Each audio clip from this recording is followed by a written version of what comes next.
नमस्कार, प्रणाम। जय भोजपुरी।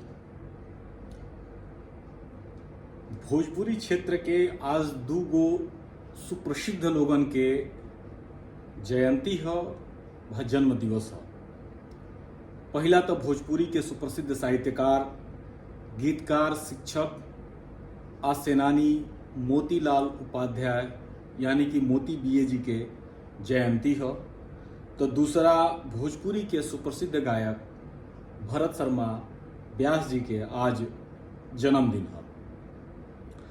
चूँकि भरत शर्मा व्यास जी के गीतन से पूरा भोजपुरिया समाज परिचित बा, ऐसे हम वहाँ के बारे में कुछ खास बात ना करके यह कहब कि भरत जी के जो गीत गाना यूट्यूब पर भा और माध्यम से रुआ सबके सुने के यदि मिल जाता टे तो वहाँ के गीतन के, वहाँ के आवाज़ में वो गीतन के सुनी। बाकी आज के खास दिन पर हमरा लागल हटे, ये हमारा अपन निजी सोच बा कि जवन योगदान मोती बीए जी के भोजपुरी भाषा, साहित्य, गीत संगीत में बा, ओह योगदान के देखत, ओह अतुलनीय योगदान के देखत आज वहाँ के एगो किताब पर चर्चा होखे। तो आज के किताब के चर्चा मोती बीए जी के लिखल किताब पर हुई। हम रुआ सबके बता दही कि भोजपुरी साहित्यांगन ई ठेहा भोजपुरी साहित्यांगन पर मोती बीए जी के 7 गो किताब अपलोड बाड़ी स। जौन 7 गो किताब बाड़ी स ओमे पहिलका मोती के मुक्तक, एकरा में भोजपुरी, हिंदी आ उर्दू के मुक्तक बाटे, मुक्तक के संग्रह। भोजपुरी सानेट, अंग्रेजी काव्य के एगो शैली है सानेट। शेक्सपियर अंग्रेजी में खूबे सानेट लिखले बाड़े आ शेक्सपियरे के लिखल कुछ सानेट के भोजपुरी में उल्था केले बानी मोती बीए जी। एक जोन सोनेट, भोजपुरी सोनेट के जोन उनकर किताब बिया, अद्भुत किताब हटे। मैंने हम पढ़ले बनी ये किताब के। रुआ सब जब ये किताब के पढ़ब तो रुआ सबके अंदाजा हुई कि मोती बीए जी के ना खाली भोजपुरी पर, ना खाली हिंदी, ना खाली उर्दू, बल्कि संस्कृत आ अंग्रेजी पर बहुत बढ़िया बेहतरीन कमांड रहे। यहाँ के अंग्रेजी में एगो किताब लिखले बनी लव एंड ब्यूटी, जो उनकी अंग्रेजी सोनेट के संग्रह हटे। तो भोजपुरी सोनेट हटे। तीसरा जो है भोजपुरी फिल्मी गीत हटे। मोती बीए जी भोजपुरी में फिल्मी गीत लिखले बानी। असल में हिंदी सिनेमा में भोजपुरी में पहला गीत लिखे वाला गीतकार इहे के रहनी। एक गीत के झलक रुआ सबके एक वीडियो से मिल सकता है। कठवा के नैया बनई है मलहवा, नदिया के पार दे उतार। चौथा जो किताब भोजपुरी साहित्य रुआ सबके मिली सेमर के फूल, भोजपुरी काव्य संग्रह हटे।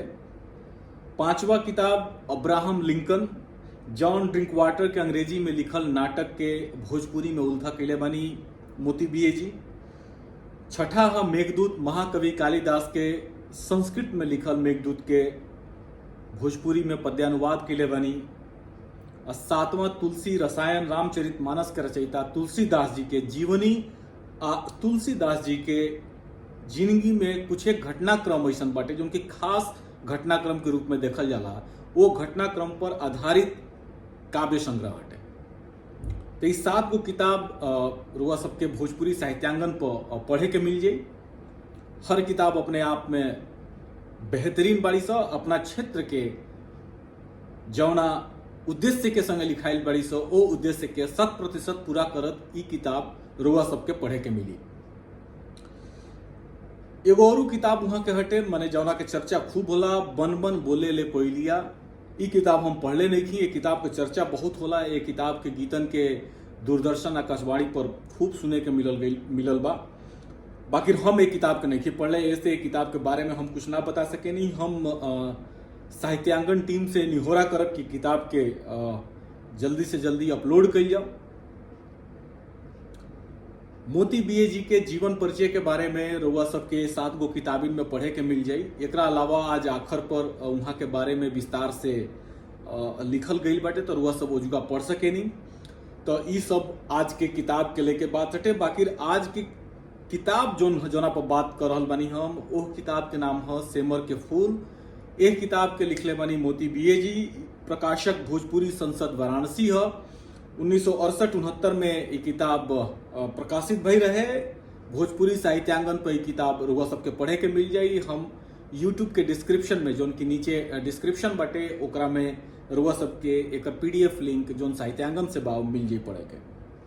तो रुआ सब वजह से किताब के डाउनलोड कर सकेनी और पढ़ सकेनी। रुआ सब साहित्यांगन पर जाके पढ़ सकेनी, ना तो डाउनलोड कर सकेनी। जैसे कि हम हर वीडियो में बात करेनी ये चीज के कि जौना किताब के बारे में हम बात कर रहल बानी, ओह किताब के काहे पढ़ल जाओ। तो हम बता देतानी। पहला, भोजपुरी भाषा के गीतन के बॉलीवुड व हिंदी सिनेमा तक ले जाए वाला व हिंदी सिनेमा में भोजपुरी के शानदार एंट्री करावे वाला गीतकार के लिखल गीत संग्रह। सोची 1942, 43, 44, 45 के समय काल हटे। अब भोजपुरी में गीत लिखा ताटे हिंदी सिनेमा खातिर। तो ये एगो अपने आप में बड़ा अचरज के बात रहे और बड़ा भोजपुरी खातिर बढ़िया बात रहे। तो ओह गीतकार के लिखल ये किताब ही हटे। ए से कम एक खाली देखे के चाहिए। विश्वास करी, रउआ रिग्रेट ना करब किताब के पढ़ब। तो दूसर का कारण, मोती बीए जी संस्कृत, अंग्रेजी, हिंदी, उर्दू और भोजपुरी भाषा पर बहुत बेहतरीन कमांड रखत रहनी हटे। यहाँ के अंग्रेजी से भोजपुरी में उल्था कैले बनी, यहाँ के संस्कृत से भोजपुरी में उल्था कैले बनी, यहाँ के हिंदी में लिखले बनी, उर्दू में लिखले बनी, और भोजपुरी में तो लिखल नहीं बनी। भोजपुरिया मानुष तो रहबे कहीं। यानी कि 5 गो भाषा पर यहाँ के बड़ा शानदार कमांड रहे। तो ऐसा भाषाई जानकार आदमी के लिखल किताब के एक खाली तो पढ़ल बनते बा। सेमर के फूल कुछ ऐसे किताब ही हटे जौना के पढ़े के चाहिए। यह किताब के बारे में रामबली पांडे जी लिख रहल बानी कि सेमर के फूल गंध विहीन होला। बाकी ई किताब जौन सेमर के फूल है, एकरा में गजब के खुशबू बाटे। किताब गमक रहल बिया। अतना विविधता, अतना रस अलंकार बा किताब में, ये किताब के गीतन में, कि सेमर के फूल जो हकीकत में बिना खुशबू के होला, उ सेमर के फूल रूपी ये किताब गमक रहल बिया। अध्यात्म और दर्शन के भाव से ओजनदार भइल एक किताब के हर गीत अपना अलग अलग खूबी पर बड़ुए। एक किताब के माध्यम से रुआ सब भोजपुरी के नया रूप, नया आकार के अनुभव कर सकेनी। गांव, समाज और प्रकृति के बड़ा बरियार जुड़ाव होला। गांव और गवई समाज और प्रकृति, ये तीनों के संगम एक किताब में रुआ सबके पढ़े के मिली। तो ई बात हो गई किताब के काहे पढ़े के चाहिए। अब एक किताब में का बा, किताब के पलटते जो सबसे पहला चीज किताब में लौकत बा ऊ है मोती बीए जी के संक्षेप में परिचय। यानी कि जब ये किताब प्रकाशित भई रहे तब तक के परिचय मोती बीए जी के किताब में वो सबके पढ़े के मिल जाई। अगला दू पेज पर किताब के प्रकाशक भोजपुरी संसद और किताब के संकलन के बारे में जानकारी दिहल बा। किताब के आवरण बनावे वाला और मुद्रक के नाव एह पेज में दिहल बा। मोती बीए जी एह किताब के अपना पिताजी के समर्पित केले बानी। अगला पेज अनुक्रम के है, जहां एक किताब में संकलित गीत कविता के क्रम सूची दिहल बा। 96 पेज की किताब में कुल 22 गो गीत कविता मुक्तक बा। 22वां जो अध्याय हटे तो मुक्तक के अध्याय हटे, ओकरा में 47 गो मुक्तक बाटे। हर मुक्तक अपने आप में एक से बढ़ के एक बाटे। माने पढ़नौ कहाला, जिसे देखनौ होला, वैसे ही जब हम शब्द प्रयोग करी भोजपुरी के तो पढ़नौ कहल जाए। गजब के मुक्तक बाटे, अद्भुत। आज खास बात बाटे कि जो तीसरा अध्याय वाला जो गीत हटे सनन सनन सन, मशहूर गीत हटे मोती बीए जी के, वो गीत यही किताब से बा। आगे जब अनुक्रम से आगे बढ़ब तो किताब के बारे में रामबली पांडे जी के 2 शब्द शीर्षक से लेख बाटे। यहाँ के एह लेख में एह किताब में शामिल गीतन के, मुक्तक के, कविता के बारे में बड़ा सधल टिप्पणी कैले बानी। किताब के रचनन से लेके चुनिंदा पंक्तियन पर बड़ा बारीक अंदाज में यहाँ के ई लेख बाटे। सेमर के फूल से लेके आम्र मंजरी और महुआ बारी तक के विवेचना यहाँ के सरिहार के किले बनी। एक किताब के रुआ सब जब पढ़ब तो अंदाजा हुई कि हम काथी के बात कर रहल बानी। आखिर सेमर के फूल, आम्र मंजरी और महुआ बारी के जोन बात हो रहल बाटे उ का बा आखिर। ऐसे ही किताब के पढ़ी सबे रामबली पांडे जी हिंट देले बानी, संकेत देले बानी, राउर हाथ धके किताब के भीतरी सेमर के फूल के जोनी बागबान बाटे ओकरा भीतरी रुआ के लेके जा रहल बानी। बड़ा अद्भुत किताब बिया।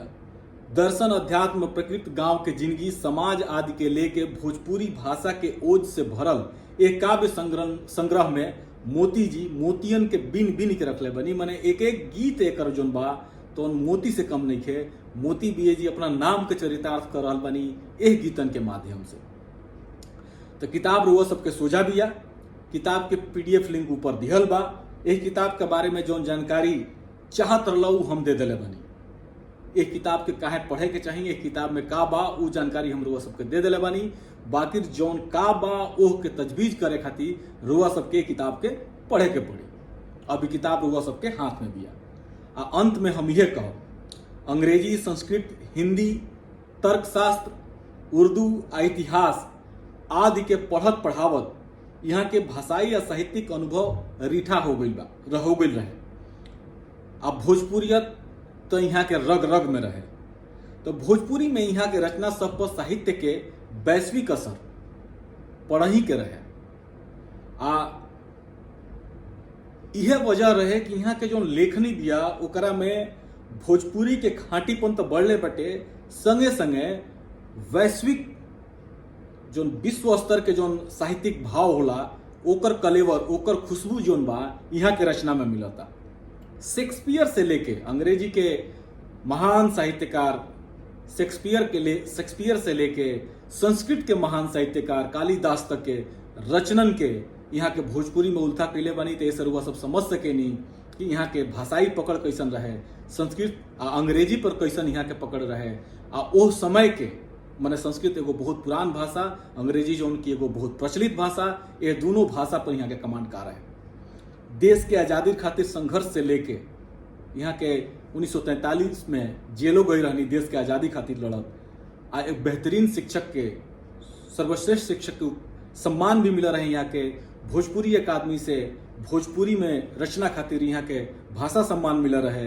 तो आखिर हतना चीज के जोन भीतरी यहाँ के भीतरी जोन ई खूबी रहे, वो खूबी के वजह से मोती बीए जी हमरा खातिर आदरणीय बानी, भोजपुरी समाज खातिर आदरणीय बानी, भोजपुरी भाषा साहित्य खातिर आदरणीय बानी। गांव के माटी से मिलल बुनियाद के असल रूप का होला ई हमनी के मोती बीए जी के रचनन में देखे नहीं जा। रुआ सब जब यहाँ के किताबिन के पढ़ब तो ये बात का अंदाजा हुई। आज यहाँ के जयंती पर हम ये महान भोजपुरिया हस्ताक्षर के बेर बेर नमन कर रहल बानी। हम उम्मीद करतानी, हमरा ई बात के पूरा विश्वास बा कि वर्तमान पीढ़ी, आवे वाली पीढ़ी आ जब ले भोजपुरी भाषा ये धरती पर रही, मोती बीए जी आ यहाँ के साहित्यिक थाती भोजपुरिया लोगन खातिर सामयिक बना रही। विश्वास करी, यहाँ के गीतन के पढ़ब, यहाँ के रचनन के पढ़ब, यहाँ के लेखनी से यदि राउर परिचय हुई तो भोजपुरी भाषा के एगो अलग बड़ा मजबूत बरियार पोढ़ रूप रुआ सबके देखे के मिली आ एक अनुभव रुआ सबके हुई। तो इजाजत दी मोती बीए जी के हम नमन करब, रुआ सबके धन्यवाद देता नहीं। अब भोजपुरी किताबन से जुड़ा रही, भोजपुरी किताबन के पढ़त रही। धन्यवाद, प्रणाम, अजय भोजपुरी।